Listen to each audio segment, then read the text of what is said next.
mizeria care este aici. Mizeria de pe... Stai o clipă.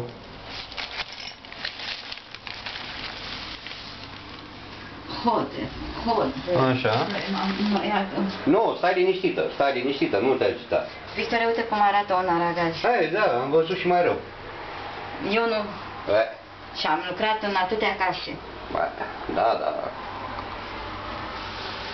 Îmi spune că eu când am terminat asta, reforma acum câți ani, 5 ani, că noi am pus faianța spartă aici. Aha. Bun.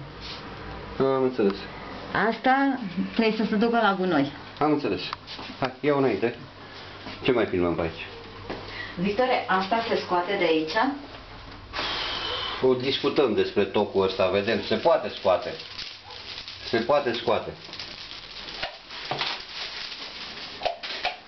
Știi? Probabil ars becul. Că lumina avem. Iată, aici se aprinde. Hai să lăsăm aprins. Zi, că eu filmez mereu. Dar tu fotografiază tot ce este aici. Am înțeles că aici, de desubt, un băgat... Are semafor din pantofi făcut. Roșu, galben, verde.